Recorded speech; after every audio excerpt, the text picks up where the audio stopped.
Oke, assalamualaikum warahmatullahi wabarakatuh. Bertemu lagi bersama saya, ya, Aziz Fauji. Dalam kesempatan kali ini, saya akan mengingatkan dan merefleksikan Hari Sumpah Pemuda, ya, teman-teman.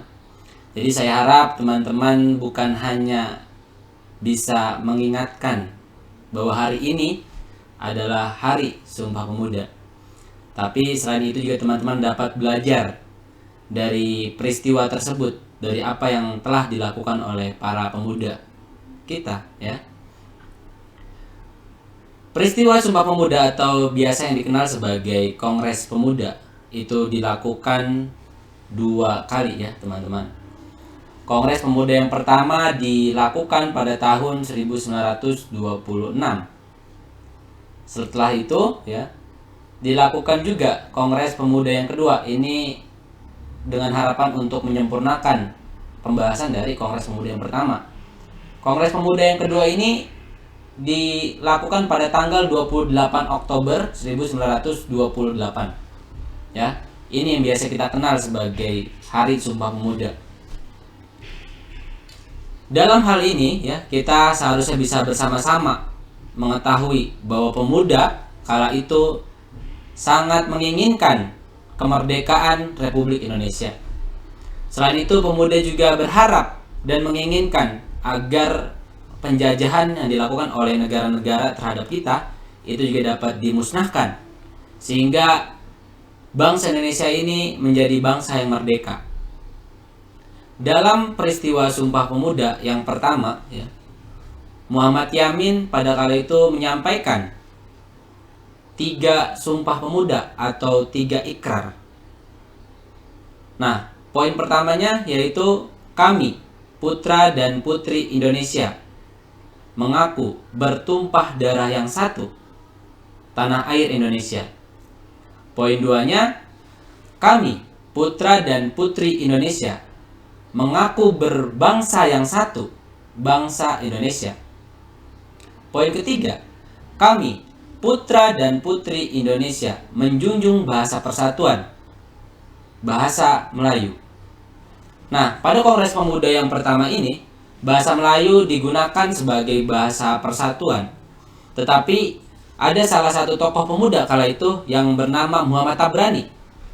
Dia menegaskan bahwasannya, ya, kita harus menggunakan bahasa Indonesia. Ketika poin Sumpah Pemuda yang pertama ini menjelaskan bahwa tanah air kita itu adalah tanah air Indonesia, bangsa kita itu adalah bangsa Indonesia, dan mengapa ketika penggunaan bahasa persatuan kita menggunakan bahasa Melayu. Ini tidak sejalan dengan cita-cita suatu bangsa, ya. Maka dari itu Muhammad Tabrani menginginkan, ya, bahwa bahasa yang kita gunakan adalah bahasa Indonesia. Jika bahasa Indonesia itu belum ada, maka Muhammad Tabrani berharap bahasa Indonesia harus diadakan. Dan jika bahasa Indonesia itu sudah ada, maka Muhammad Tabrani menginginkan agar bahasa Indonesia itu dilestarikan dan digunakan di bangsa Indonesia ini. Ya, perdebatan dan polemik itu akhirnya mewarnai di Kongres Pemuda yang pertama, sehingga Kongres Pemuda ini harus dilakukan kembali, ya, pada tahun 1928 yang biasa kita kenal itu sebagai Kongres Pemuda yang kedua, ya. Di situ selain merumuskan kembali beberapa cita-cita bangsa dan harapan pemuda terhadap cita-cita bangsa Indonesia ini, merevisi juga, ya, apa yang disampaikan oleh Muhammad Yamin terkait ikrar tersebut. Pada Kongres Pemuda yang kedua, ya, ikrar itu akhirnya disempurnakan kembali, ya, pada poin ketiganya. Yang awalnya menggunakan kami, putra dan putri Indonesia, menjunjung bahasa persatuan, bahasa Melayu, ini diubah menjadi kami, putra dan putri Indonesia, menjunjung bahasa persatuan, bahasa Indonesia, ya. Jadi selain momentum kita untuk memperjuangkan bangsa kita juga memperjuangkan suatu identitas bangsa, yaitu berupa bahasa. Dari bahasa kita memiliki corak, dari bahasa kita memiliki suatu identitas yang bisa membedakan dengan bangsa yang lain. Ya, itulah, ya, beberapa peristiwa dari Sumpah Pemuda. Harapannya kondisi tersebut dapat memberikan kita pelajaran betapa pentingnya momentum Sumpah Pemuda itu. Ketika negara Indonesia atau bangsa Indonesia ini baru merdeka di tahun 1945, para pemuda sudah merumuskan cita-cita itu, teman-teman. Jadi itu merupakan suatu perjuangan yang tidak dilalui dengan mudah, ya. Mengumpulkan beberapa organisasi seperti organisasi Budi Utomo, Jong Jawa, Jong Sumatera, ya, atau organisasi kepemudaan yang lain itu tidaklah mudah. Mereka satu sama lain saling menumbuhkan kesadaran sehingga dapat berkumpul dengan skala yang banyak dan mampu memberikan suatu warna dalam perjuangan bangsa Indonesia ini.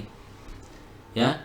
Pada hari ini, ya, tanggal 28 Oktober 2022, saya berharap pemuda Indonesia mampu memberikan warna, mampu memberikan kontribusi, mampu memberikan pikiran dan tenaganya agar kita bisa memberikan kebermanfaatan untuk bangsa dan negara kita. Saya berharap saya, teman-teman yang lain juga bisa sama-sama memberikan stimulus, ya, di dalam diri kita dan kepada orang lain sehingga kita mampu menyemangati satu sama lain dan kita bisa menjadi pemuda yang produktif di era digital ini, ya. Itu saja yang saya sampaikan dalam peringatan Hari Sumpah Pemuda, ya, teman-teman. Terima kasih atas kesempatannya dan terima kasih juga teman-teman atas perhatiannya. Assalamualaikum warahmatullahi wabarakatuh. Salam Pemuda. Please like, subscribe Global Indonesia School YouTube channel. Check it out now.